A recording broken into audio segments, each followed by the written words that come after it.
Hi, Mike. Hi, Mark. We have one, actually maybe two, very, very special guests in the house that I wanted to acknowledge this morning. One is named Connor. Another is named Alex. Hey, Alex. Dorfler. Yeah, Alex Dorfler, is that his name? Yeah. I just want to acknowledge them. They're 49ers fans.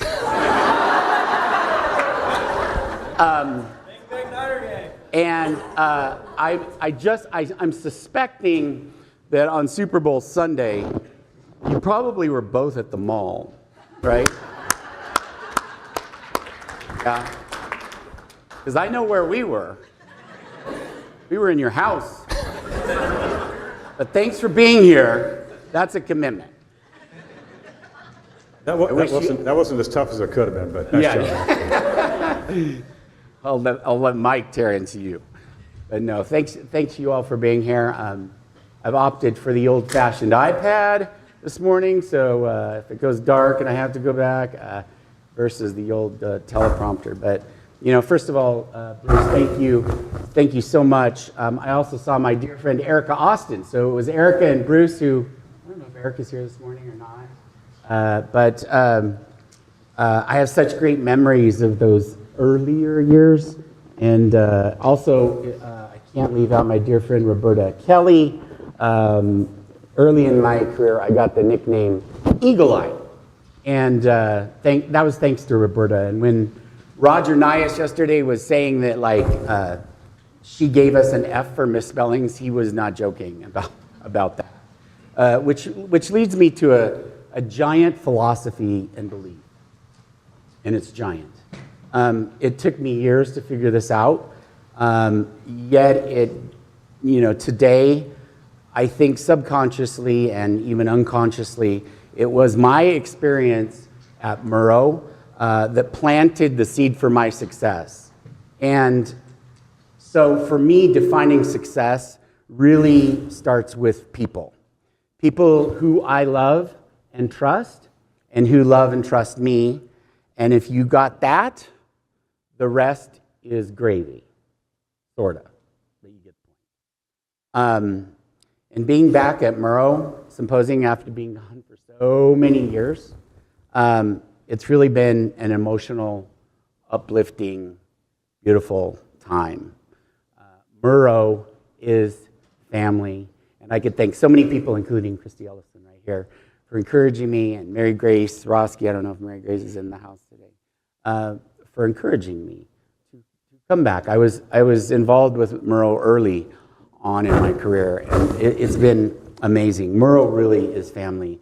I've seen old friends, I've made new friends, I've laughed till I just about wet my pants, TMI, but damn, there is nothing like the Murrow College of Communications at Washington State University. There's nothing like it. Yes. And I want to congratulate my Murrow family on their incredible accomplishments and contributions. I know I saw Sherry Niebel, Sherry, who I adore. Sherry, congratulations. I didn't see Greg Witter this morning, both inducted into the Murrow Hall of Achievement. My Murrow classmate, my friend and colleague, Ambassador Roger Nyas, the recipient of the Alumni Achievement Award in Ana Cabrera, so incredibly deserving last night of the Edward R. Murrow Lifetime Achievement Award, and I am honored to be in such company with these people. And finally, to every student here today, by just being here, you are leaps and bounds ahead of so many others at colleges and universities throughout the country, because being part of Murrow College, as I said, is something truly special. And finally, a giant thank you to Stacy Hust. Stacy, I saw Stacy. Stacy Hust. Lori Jordan. Is Lori out? Lori, Jeff Pilcher. I think Jeff's in here somewhere. There's Jeff. Hi, Jeff. And the entire Murrow and WSU team for the incredibly hard work in producing this year's symposium. I know that this is not an easy task, and I appreciate it. We appreciate it very much. Murrow alumni, professional advisory board, students, staff, friends, family, dignitaries, all of you all, we have a world champion in our house. No, we have a two-time world champion in our house.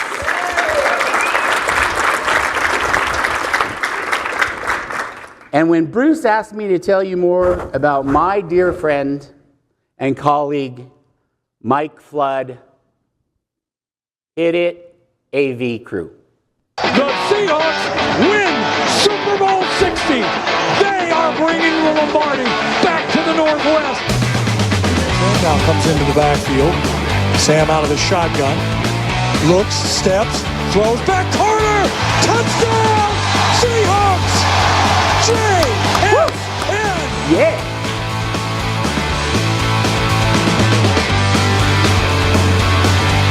Now he moves inside into the slot. There's the snap to Purdy. Yeah, Alex, all right, Alex. And it is Leo Williams all the way back at the 40.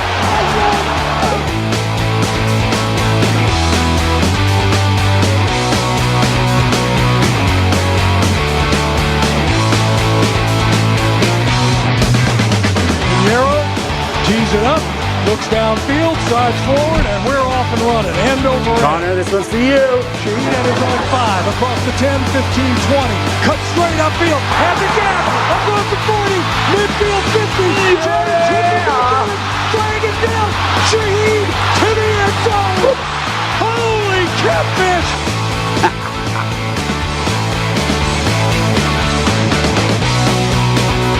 Made from the shotgun. Second down and 3. Steps up in the pocket, gonna let one fly down the seam, and it's intercepted.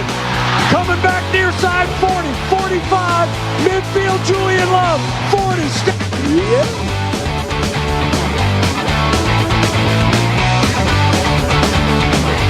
Fake. Darnold looks. Now he's going to throw back to the end zone. It's caught. Touchdown! Seahawks!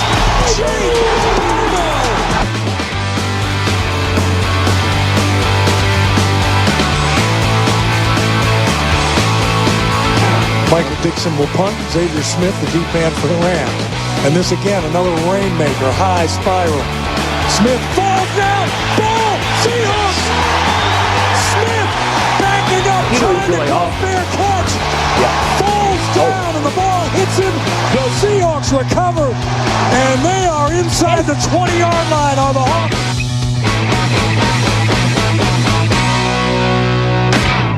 Sweet. Yeah.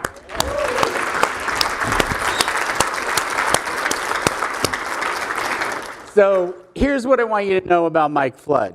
You saw all those players making big plays on the field.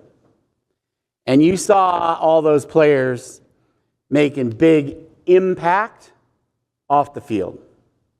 What I know about Mike is that he's got some serious superpowers. We all have serious superpowers. And a string of those for Mike include empathy, compassion, love, inclusion. I'm going to be honest about something. Mike and I have known each other for many years. There have been myriad times where we've interacted about a young community member, nonprofit, at the Seahawks that I could talk to.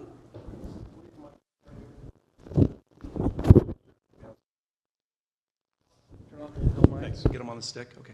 Okay. Yeah, there you go. Just make sure you keep that right there. Okay. Is this better? Okay. Sherry Nebel says I'm better. Sherry, why didn't you tell me that? Okay. I'm going to start all over again. We only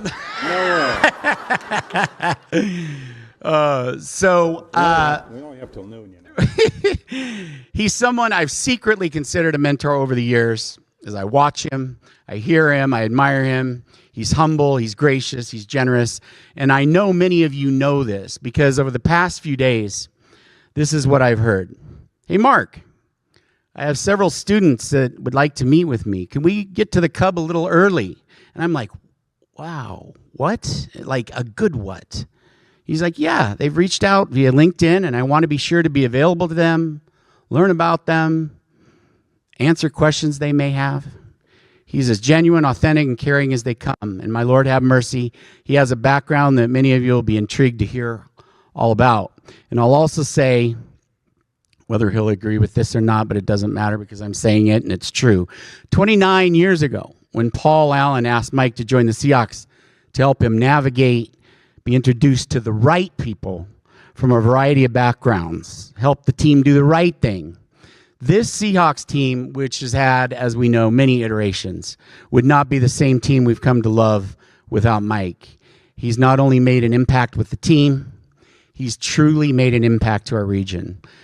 Please give a warm round of applause to a construction worker, a crop duster pilot, a U.S. Coast Guard pilot who has flown many rescue missions, someone who helped keep the Seahawks in Seattle when we weren't quite sure the Seahawks were going to stay in Seattle, Paul Allen's frat brother, a proud diehard Coug, someone who, this is true, someone who had a fancy dinner at the president's residence but was still hungry, so called a cab to have him take him and Paul to get a burger at Cougar Country, and the Vice President of Outreach and External Affairs for the Super Bowl world champion Seattle Seahawks, Mike Flood.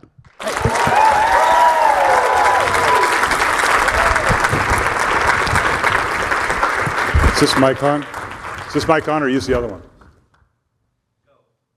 This one's working? Okay. First of all, it's great to be here. I love talking to students. It's enlivening for me. I love meeting with you guys, hear what you're all about. So this is a pin I had in my truck today. It's Paul G. Allen, and that's who I lived with here at WSU in the early 70s. I had worked construction, came back to the house after getting enough money to come back to school. And Paul was in the fraternity then, so he was doing other people's computer science homework. And we only had about 20 guys in this house, but they were all different cultures and backgrounds. It was really fun, and Paul gave credit to that for helping him understand people at a deeper level than he did at Lakeside High School. But anyhow, I was the prez, and they said, hey, Flood, you got to tell Alan to quit playing the guitar at night. He's playing the guitar at 2 or 3 in the morning. He can't get any sleep. So the next night he came home, and he started playing, and I was still up. So I said, Paul, I think you got to stop that. They're trying to sleep in there. And he says, well, I did just do everybody's computer science homework. So I said, okay, never mind. So the next day somebody complained. I said, did he do your computer science homework? Yeah. I said, then no more complaining. But anyhow, he was the center on our Erenville football team and a great student. He quit early. I said, you're going to quit now and head off to the East Coast? A guy named Bill Gates was back there, and they went to high school together. So I said, you could have made something out of yourself, but I think you were doing a good job.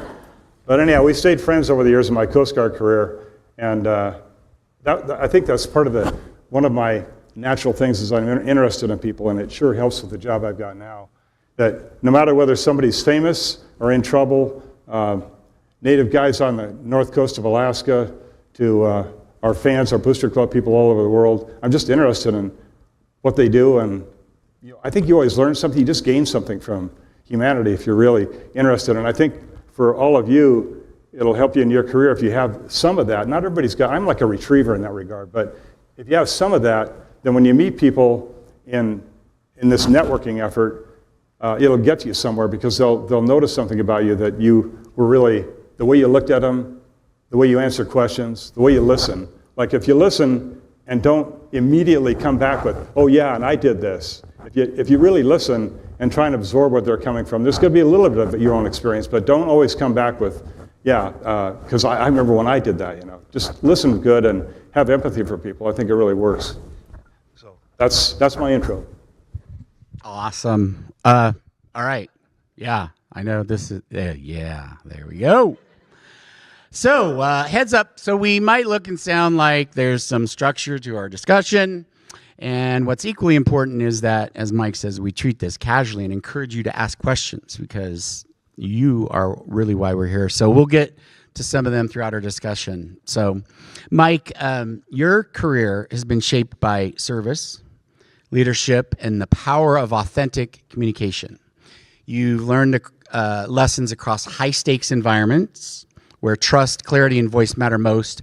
Your authentic voice has guided leadership, built community, and shaped a career that truly matters. What was life like at WSU, and how did it kickstart your career? And I'm sure there were crazy as well as the developmental times.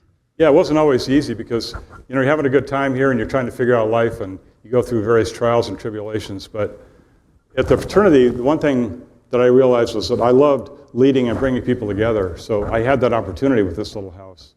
In fact, I remember when I first joined up, a couple of guys were going to boot me and weren't going to let me join after your pledge year or pledge semester. But luckily I survived and became a leader there. And I also, like I said, appreciated different personalities. But as far as having an authentic voice, I think I learned how to lead people of different personalities. So when I got in the Coast Guard, when you fly airplanes, it's not all just how well you fly stuff, it's how well you relate to the crew and listen to them. There's been tons of airplane accidents over the years where people wouldn't listen. Somebody in the crew was trying to tell the pilot something that was going wrong, and he or she didn't want to hear it, and it led to trouble. And so in life, it's kind of the same way all the time. I was talking to some of my friends this morning about people who wouldn't listen to them, and things didn't go well for them. So that's where I learned about authentic communication. I think it's certainly in the Coast Guard and aviation, they teach you that. You go to courses to be a better listener. And I made a point when I was flying out of Kodiak, flying C-130s, stormy nights, we get on the airplane, hardly any kind of a brief. But when we walked into that C-130, I said, you guys got to tell me, you men and women, you got to tell me everything that I say we're going to do tonight. You tell me whether you think it's going to work, because there's all kinds of variables in anything you do. So if you ask people what they think about things and listen well, then you can make sure your mission, whatever your mission is, that it goes right. That's great. We've got an audience of Hawks lovers, except two, that I'll bet want to know the scoop. So it's a quick divergent moment to tell a secret. And this one's like asking my mom who her favorite child is. So Mike, can you tell us your favorite Seahawks player of all time and why? But y'all got to keep this a secret because we don't want to hurt the other guy's feelings. I think it's Tyler Lockett, because he's a great player, amazing control of his body, catching that ball with his feet just on the right side of the sidelines. And just a wonderful person, too. The way he treated other people was fantastic. There's a lot of guys like that, but Tyler is my favorite. One other secret that I'll let you know, there's somebody here today who knows way more about football than I do. He was the senior director of enterprise systems here at WSU for 42 years. He's retired now, but whenever I really want to know what's going on with the team, I'm not kidding either. This guy, Gunchin Sinja, right here, he knows a lot about the Seahawks and the league, who we're going to draft. In fact, he gives me his draft predictions every year, and he's right more than he's not. So, so this morning, I knew might have to talk a little bit about football too. I'm okay at that, but I asked him what he thought, because the development of the psychology of the team is the big story last year, and how we all develop, how players develop, how you all develop. And he knows a little bit about that too. And one other thing, the campaign for a new stadium, that was 1997, and we had a Murrow College guy who helped us out a fair amount on that campaign. His name is Lou Gellos, and he's right down here. This is a 50th season football, so I'm going to throw that to Lou to say thanks for. Yeah.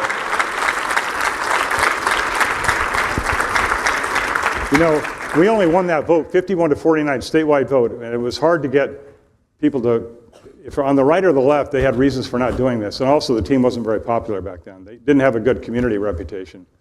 And so I campaigned on the east side of the state with President Glenn Terrell, past President Glenn Terrell from WSU, to try and get people on the east side to understand what we were going to do. There wasn't going to be any tax money out of your property tax or income tax, so vote for the darn thing. But it was pretty close. I think if we had that vote nowadays, we'd probably win 80-20 or something, right, Lou? I think it'd be a lot better. But Lou, thank you for helping us out.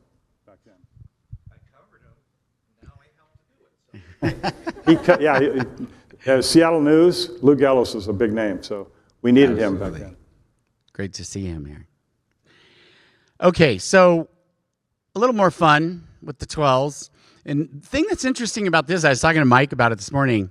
The answer to this, I know on AI, you can go to ChatGPT or any of these, right, and find out answers to everything. I bet that the answer to this is nowhere to be found, maybe on Earth.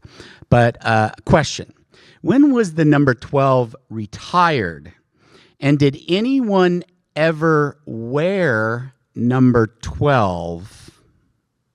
Yeah, does anybody know the answer to that? Who wore number 12? Not one person?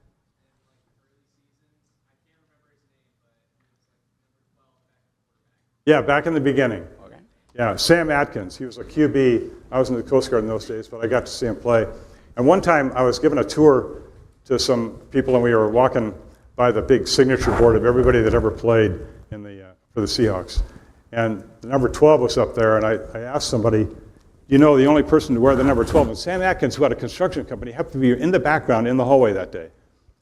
And I said, there he is right there, Sam Atkins. And he goes, that's not exactly true. I said, what do you mean? He says, in the second half of a game one year, Jim Zorn, the main quarterback, got his jersey ripped. The other one had gotten stolen out of the locker room. And so he wore Sam Atkins' number. Jim was number 10. He wore Sam Atkins' number in the second half, so he was number 12. And Jim is left-handed, Sam is right-handed. Well, the next week, when they were on the road, this is before a lot of video was shared, one of the coaches for the other team said, God dang it, Sam, so you can throw with either arm? So it's a hell of a story. So that's that story. That's awesome. And I do not think AI knows that. But now they might. Somebody might tell them. Okay, now back to some of the why we all got paid the big bucks to be here, all right? Some of the more serious questions about school careers and how the combination of so much has given us the life we now have and enjoy. Mike, you've led in moments where lives were literally on the line in the Coast Guard and in aviation and later in civic and community leadership through the Seahawks. When you look back across those chapters, how did you come to understand your authentic voice? And why has it mattered so much in every role that you've held? That's a good question. I thought about something like that a lot, being back on campus. I do come back every now and then, but this time was special because you all invited me to talk about life. So I thought about how I developed when I was here and what I needed to do to develop more. And I think we all need this stuff, but you know, there's a Zen philosophy to life, and I always love that. And if you find it right, it deals with any religion that's out there. So I started to develop that when I was here, and it just helped me solidify who I was and what I could do in life. But I think you all got to figure that stuff out while you're here and make a special effort, because that's the one thing you get to do for yourself. Everybody says, say yes to everything, try harder than other people, all those things. But you've also got to have your own personal development philosophy inside of you that you're developing. And you all get to do that in your own way based on your psychology, what you've learned already. But there is something beautiful that runs through life. And if you can identify that in yourself and other people, you'll make it. That's great. Mike, was there a moment early in your career when you didn't feel you were performing to your potential?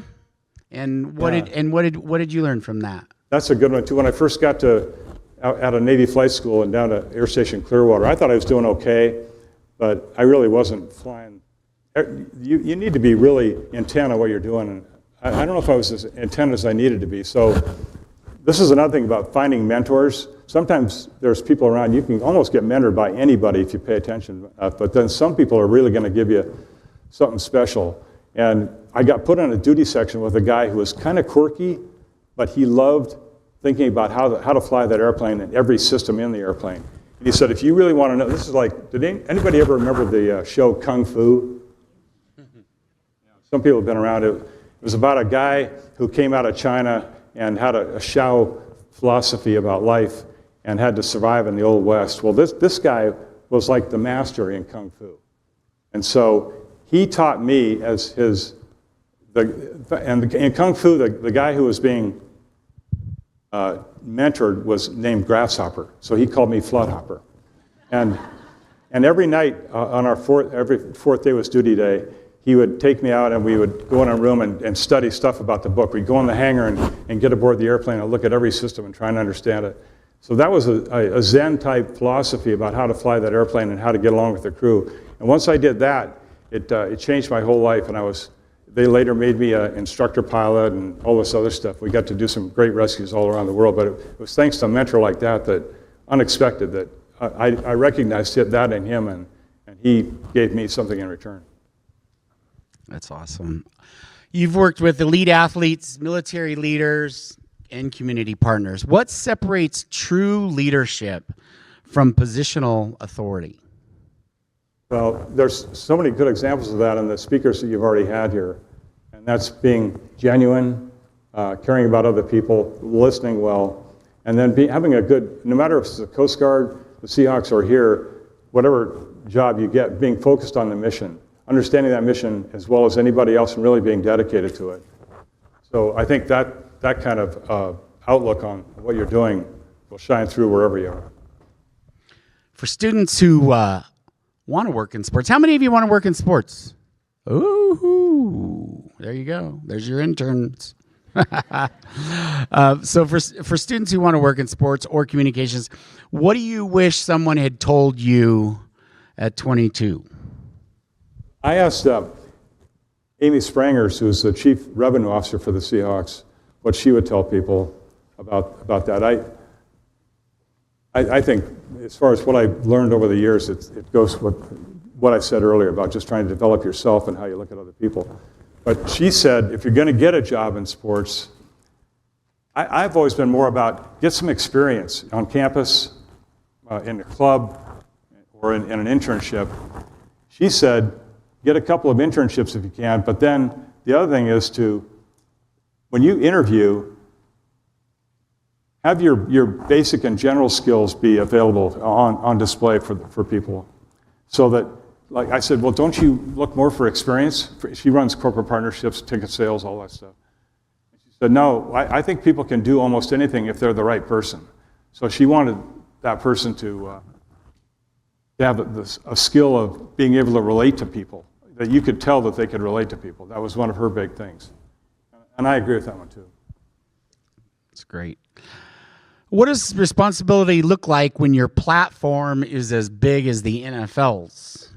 That's a good one. For me, being a retriever, it's worked out really well because Paul told me when he bought the team, he told me and my wife as we were walking out of the stadium when it was dedicated, he said, I want this team to be a factor on and off the field. And Bert Cole, Paul's right-hand man and Jody's right-hand man, was also in our fraternity and ran Paul's businesses for years. And he started asking me what we could do in the community, and that turned into me being the VP for community. But we had to make sure that the team was relevant, and that doesn't come from just putting up signs or having good advertising. It comes minute by minute by the people that you relate to. And I've got friends, and my wife too, we've taken on tons of friendships of people who are coming out of tough circumstances. Heck, we adopted a daughter out of this thing who was 17 when I met her. But out of all that stuff, if you're on especially if you're on the community side, but no matter what side you're on, if you really care about people and go the extra mile to call them back, email them back, write them letters now and then. I think letter writing and card writing is something that's overlooked. People do send me cards now and then, and I send a bunch of them. But if you connect with people and really pay attention to them after you've met them, and especially if they're going through tough times, or if they're running a charity and you make the extra call after you do an event with them and see what else you could do for them, or just talk to them, then people know you care. And from the team standpoint, you are so powerful no matter who you are. If you work for the team and you talk to somebody or do something for somebody, it's the Seahawks doing it for them. It's a wonderful position to be in. So you got to use that when you're there and make sure you don't waste any time disregarding stuff that comes into you, because anything you do back to them is going to mean a lot in their lives. That's great. The Seahawks and all that goes along with the team and the brand often appear untouchable. Is this really true? It is a little bit, just because we're so big and everybody wants us to do something for them. So you're going to have to say no a lot. but how you say no, at least get back to the people fast and tell them you appreciate their cause. Maybe you can send them an auction item. We send thousands of auction items out every year to certain causes. And community, which is run by Mario Bailey, UW running back, and Becca, also a dog. And I haven't run that department. I set it up many years ago, but they run that department. Now, they try and do everything, but they just can't. So they've got to say no, but they do it in the right way. I loved everything about that except you know what. Oh, Maria Bailey. And the you know what is Huskies, okay? Just saying, all right. Life always presents us with tough paths. When you're faced with these challenges, how do you persevere? Well, even what you said about Mario, it reminded me that, Huskies versus Cougs and all that stuff, and then the left and the right and all these things. The Seahawks are one of those organizations where, like on the parade, I got to walk in that parade, and there were 1 million people there of every different culture, age, background, and political persuasion. And when you can find things like that, that is one of the challenges nowadays. Find what you can do that's in common with people, and then if you can find the things that you're trying to do together, maybe you can at least have an understanding of why your side thought you should do it this way, and the other side thought, but you can find out that you're on the same track. You're trying to get to the same place. You just have a difference in opinion of how to get there. But that's one of the things that we get to do. It's a challenge, but it's to unite people beyond culture or political belief or whatever it might be. And that includes, doing things for people on the autism spectrum. Everybody, we've got to understand everybody and see what we can do. And John Schneider and his wife started a thing called Ben's Fund, because their son is autistic. But they've helped hundreds of kids in that field too. So no matter who people are, we can do something for them. That's the challenge, but it's also the opportunity. Mike, I believe I can speak on behalf of the Murrow family. Thank you. Thank you for your time, your willingness to connect with students, your generosity, and most of all, your friendship to me, to this school, to the Seahawks, and to the communities throughout the Pacific Northwest. We are so fortunate and so grateful. Now, it is 9:36. That means we have 24 minutes for questions, which is what we wanted, because I suspect there are a lot of questions. There are so many different topics to be asked about. So, here we go. We're going to start over on one side and head to the other. So, hit it. So, here we go. So, school has changed, or life has changed a lot since you were in school. If you were in our position, what would be your first step? Well, I'm not sure things have changed that much. I know people say they haven't. Maybe how you get information changes, but the way you relate to people doesn't change. So the stuff I talked about, understanding people, appreciating people, and networking beyond the term just networking, I think that's the biggest thing you can do. But then some people have told me that they wanted to intern with the Seahawks. I said, did you apply this year? I said, no. It's closed now. So to make sure every opportunity you think might be out there, things you want to do, make sure you go online and figure it out and make an application. You got to make a lot of them, because like in Seahawks internships, I think we had 4,300 applicants last year. Oops, for 26 positions. So, but we also have a street team, a part-time crew that does stuff too. Am I still coming through?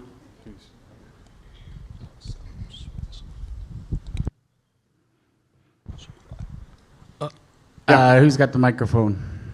Right here. Oh. Mike, first off, thank you for your service. My question is, has there been an experience, a project, or somebody that you worked with that totally just opened up your eyes to a new perspective? Yeah, well, when I first got in the Coast Guard, I didn't get guaranteed aviation, and so I was stationed in New York City on Governor's Island, and I was asked if I wanted to be on a OCS interview board, be the junior guy. They have an ensign, a lieutenant, and a commander, and we interview people for 2 days. I said, yeah, I'll do that. I'd love to do that. So at the end of the 2 days, I think I asked good questions of these young people that wanted to join the Coast Guard. And at the end of the 2 days, the senior guy, a commander, this is in the early 70s, so he was the most senior African-American pilot in the Coast Guard. as things were opening up on all those fronts in the 60s and 70s. And he asked me what I wanted to do in my career. And so this made a big difference for me. I said, well, listen, I want to be in aviation like you. I can tell he's a pilot. He had wings on. And I said, but I haven't scored high enough on the test. And he said, what part is bothering you? And I said, I think it's this stuff.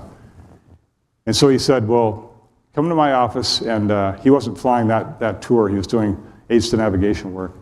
He said, come to my office and I'm going to help you out. So I came to his office. He gave me a book that would explain a lot of the stuff that I needed to learn.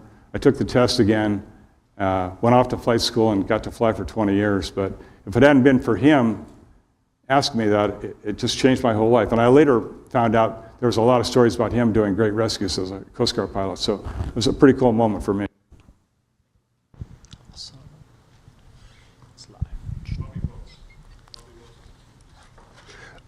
The Seahawks seem to have a great reputation in places like Europe. And I wondered, number one, first part of the question, is that a conscious effort on part of the Seahawks? Number two, what are your thoughts on a European branch of the National Football League? Thirdly, I wanted to thank you for expanding and giving money to girls flag football.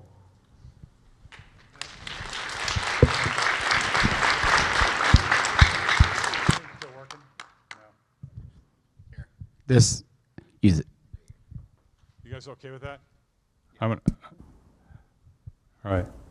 Yeah, and one thing I forgot to mention, one of my biggest jobs is that I get to relate to the Seahawks booster clubs. And when I joined the team back in '97, and by the way, in my last flight in the Coast Guard, I came in, I had a note from Paul Allen. I was going to be a teacher and a coach down in Oregon. So I called him up. He says, what are you doing? I says, I'm going to find out tomorrow whether I'm going to be the head basketball coach at Warrenton High School. And he said, well, how would you like to work on a campaign to keep the Seahawks in the Northwest? So that's how that thing developed. And I said, why? What are you doing? He says, I'm going to buy them to keep them from moving to LA. So anyhow, getting back to the question about Europe, that we didn't have any booster clubs in Europe at the time. We had 700 members and about 15 chapters. Now we have 36 chapters, 21 prospective, and one of the biggest ones is in Germany. That's 1,100 members. We got 800 in the UK. Latin America has hundreds of members. So by the way, those booster clubs, they're organized now. You pay $20 a year to be in it, but they raised $760,000 for charity last year. We've got an army out there doing stuff in our name. 30,000 hours of volunteer time. But the chapter in Germany is really a big one for us. They're really gung-ho, just good leadership. And then Isabel Van Cordovan, she runs our international relationships, and she works with the corporate partnership department to set up sponsorships in the areas that we're allowed to do that. And that includes Germany and England.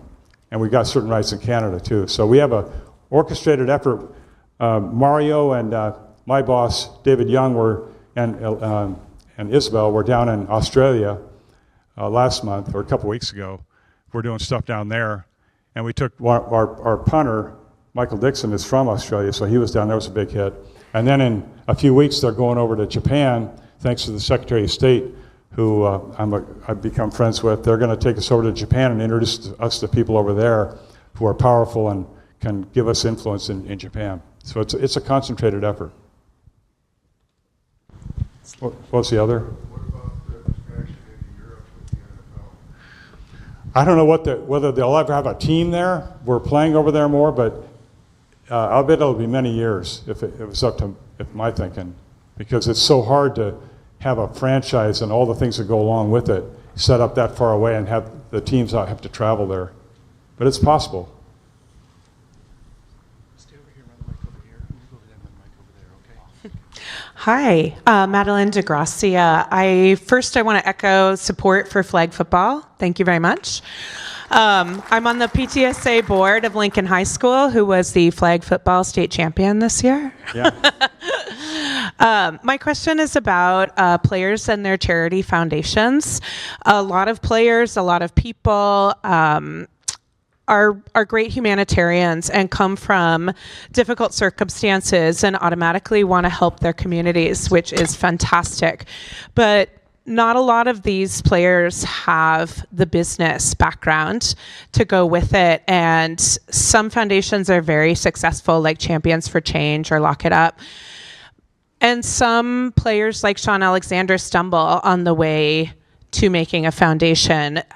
My question is, does First and Goal or the Seahawks organization have a department to mentor players as to whether it's smarter to start their own foundation or whether it's better to partner with an already existing foundation that is supporting that cause in the community? First of all, thanks for knowing about Champions for Change and things like that. And that question is right on the money, and it's something that we as a team have thought about for at least 20 years. And it's often better, instead of starting your own foundation, to just become part of a foundation that already exists. And Mary Grace, right here. I'm sorry, I couldn't see you. When she was with the Seattle Foundation, a lot of our players got together and formed a foundation that they could all put money into and the team could put money into. And the money would be distributed by choices they made at the end of the year for 2 or 3 charities. But it was all handled by Seattle Foundation, which is a much safer operation than doing it through your own family. But some family charities and players together charities have done pretty well. But yeah, they do. Mo Kelly, in the player development department, he makes sure that the players get advice, and the league provides a lot of this advice on what you're going to do with your money. I'm sure that's a big factor now in college too, about what players are going to do with the money they make. But how to handle money, but also how to handle your charity efforts. And by the way, we don't make the players there's no contract provision that says you have to make 2 charity appearances a year. It's all up to them. But we survey them in the spring and summer about what they're mostly interested in, and then we give them those opportunities during the course of the year to be a part of it.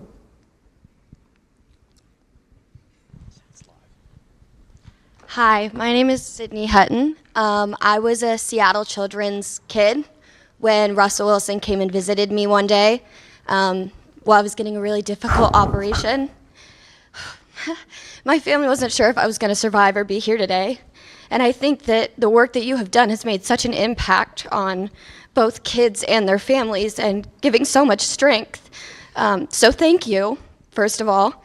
And then I also wanted to ask, what do you think about moving towards, we're in a more technological age, so is community and civic outreach more difficult now, or do you think it's creating new avenues for us to be a stronger community? New avenues, yeah, because we can, one thing is our fans, we talked about Europe and everywhere else, sometimes we have our meetings set up on Saturdays with the fan groups so that either Czechoslovakia or Germany or maybe and fans in Asia can get together with us. So we can do a lot more via Zoom now and Teams. But I wish I'd heard the first part of what you said because I think it was pretty meaningful, but I couldn't hear it based on where I'm standing here, I think. But It's actually really important. She was a patient at Seattle Children's. oh my gosh. When Russell came in, Yeah, thanks.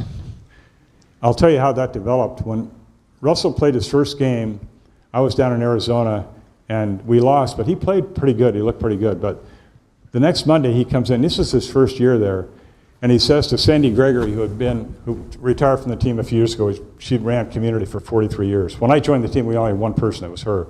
Now we've got a big department, thanks to Paul and Jody.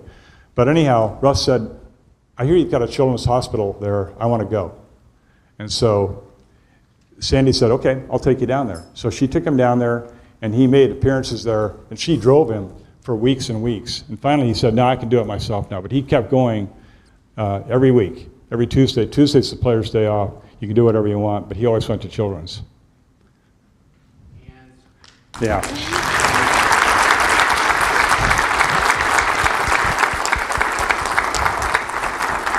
That's pretty emotional for me to hear that, so thanks.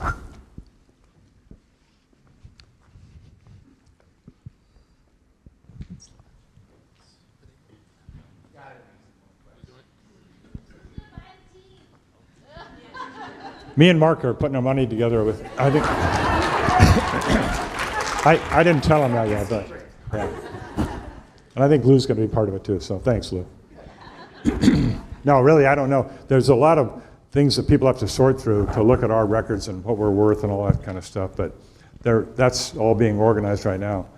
But I have no idea who's going to eventually get them, but I know we're going to stay in Seattle, so that's the important thing. And I hope we maintain the same focus on community that we've had under Paul and Jody. Hey, one other thing I want to tell you guys. There's a lot of Cougars that work at the Seahawks. There are. I mean, Chuck Arnold. Chuck's the team president. He was just over here last month the president had some kind of a conference that Chuck spoke at. He worked for me when I first joined the team. He was running the box office. He was an intern for the Seahawks, and he's risen all the way to president. And then Lisa Young spoke here a couple of years ago. Did anybody hear Lisa when she was here a couple of years ago? Yeah. She's tremendous. I've known her now for 20-some years. And Cindy Kelly has been with the team for, 43 years. She's a senior HR person for us and handles so many different situations. But we've got a ton of other Cougars that work there, so it's fun for us to have the Go Cougs thing going on in the building, along with Go Hawks. I'm Wendy. I'm the career advisor here at Murrow. And you mentioned that there are 4,000 applicants for 20-some positions. Can you share your top 3 qualities that you might look for in someone that would be applying and wanting to join the Seahawks? Well, I don't know if I can do a very good job of that because I haven't been on the evaluation side of it for 10 years. I've only seen who came out of the evaluation side. But I did go to we do a lot with the military. I never mentioned that, but we've got a thing called Task Force 12. We picked the 12. It was started, and by the way, one of the guys who ran our military programs, his name is Armando Mejia. His son, Nehemiah, is here today, a great WSU student, so thanks, Nehemiah, for being here. But Armando got hurt in Iraq and came back and did great stuff for us. And then his successor, Nino, had gotten hurt in Afghanistan. Between the two of them, they found 12 great veteran services organizations and put them all together, life-saving. Minority vets, people that work with vets who are gay or living in Eastern, whatever situation they might be in. We have dog charities that help people that need dog assistance. Anyhow, that kind of stuff is life-saving, and we put that together thanks to listening to people like Nehemiah's dad. And yesterday when I was here, I want to say something about multicultural stuff. When I first got there, I got to meet people like Minh Duc Nguyen, who runs the Helping Link that helps Vietnamese immigrants, Asunta Ang, who came from China and started the Northwest Asian Weekly and Seattle Chinese Post and ran it for years, big community leader. All these different people that run the Seattle Medium, African-American newspaper in the center of the city. Chris Bennett and his son run that. Eddie Rye, who was part of the civil rights movement in the 60s, still has a radio show where he talks about things that are important to his community. But yesterday, Nehemiah showed me upstairs where we have the Black Student, Latino Student Union, all these different ethnic organizations up there, and he told me what they do together at times, so that I like that. I like that about our own DEI staff, that we look for how we can understand differences and how people grew up, but then what can we do together? Same thing in a C-130. We're all out there from all these different backgrounds. We complete a mission. We saved a Russian ship off the East Coast one time, and we all got to go to the White House. So we're all different ethnicities and backgrounds, but we all got to do stuff together. That's what I look for in people, and I appreciate your dad for being one of those guys for us. Thanks, Nehemiah.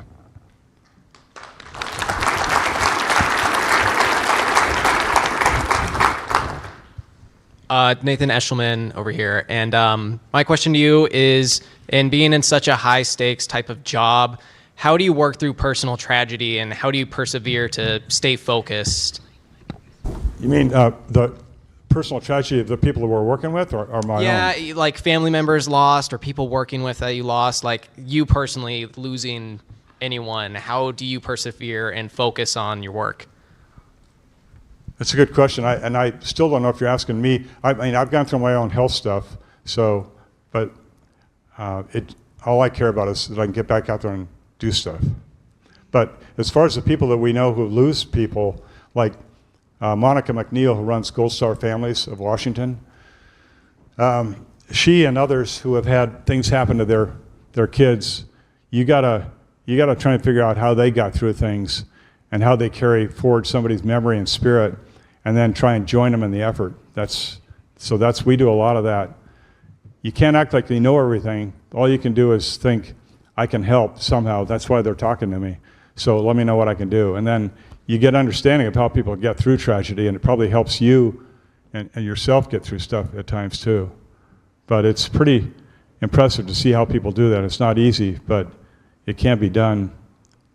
And I think the tragedy kind of stays there somewhere, but it's kind of outshined by what people do afterwards in the name of their son or daughter who perished. Hi, Erin Mullins, Murrow and WSU cross country and track and field alum.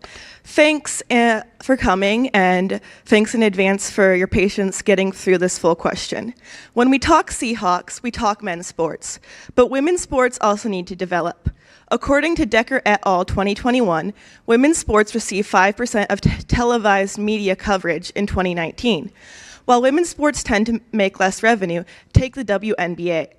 It is broadcast in 24 countries versus the NBA's 96, and the players only get 20% of league revenue versus 80. The ultra-successful U.S. women's soccer team historically earned less than the average performing men's until a lawsuit settled in 2022 helped make things equal. According to Mesner et al. 1993, women's sports is referred to in sexist terms, trivializing their performance and sexualizing them. Finally, from Little League to the pros, men dominates coaching and reporting on women's sports. For example, 80% of sports reporters are men. How do we provide more opportunities for women in women's sports, as well as increase media exposure and revenue? Thank you. Thanks. I think one of the things you've seen in the WNBA is them standing up for themselves and working on a better contract. Same thing in soccer. I think for us, for Mario Bailey, his priority, and this is set by Chuck Arnold, our team pres, and also Jody, was that we make sure that women's flag football, the sport that we're connected with, gets sanctioned by the state. And it wasn't easy. It took a lot of meetings around the state, and then you got to figure out how they're going to play in Eastern Washington versus here based on the weather. But we finally got it sanctioned. And now, and and we have a lot of effort by our community staff in going out to those events and celebrating the victors and just the participants too. I know my own local high school in North Bend, Mount Si, has a heck of a women's football team, and Charlie Canoon coached it. There are more and more, and another thing we've done, and I've done this personally, is had women who are taking over coaching positions in those areas who are relatively new to it, bring them and their team in on a Saturday and just show them around and show some respect for the women who are coaching, so that they feel, first of all, that they're known for having brought their team to the Seahawks, and secondly, that they get to meet. When I'm doing that, I'll have somebody else meet with them, and maybe a former player, and talk to them a little bit. But whatever we can do in that regard, we try and do. Thanks.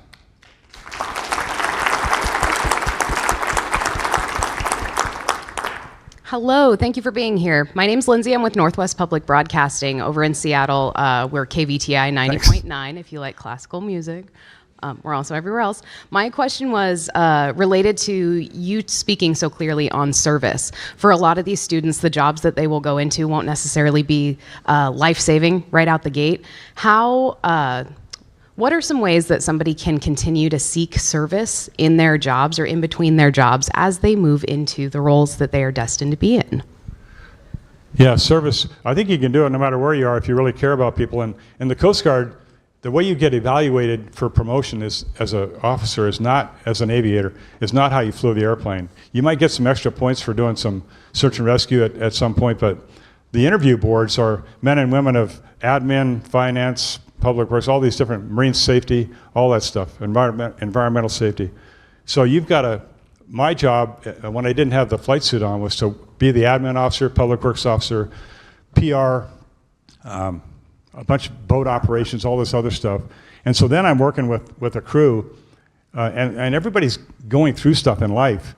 So the people that I had, the men and women in the office, I had to understand them, what their lives were like, and how we could do stuff together better. And there's service that comes out of that you can do for people you're working with. And then there's also volunteer opportunities for outside of work for doing stuff with different organizations. And I do encourage people to do that, no matter whether you're succeeding in business or not. Get out there and join, be a volunteer at a YMCA or something like that, dog rescue, whatever it might be, because then you meet more and more people who really are passionate about life, not just in a selfish way. And you can broaden your own horizons through any kind of service you can do for people. All right, everybody. I think that's about time. So very much appreciate Mike and Mark being here. Thank you so much for coming. I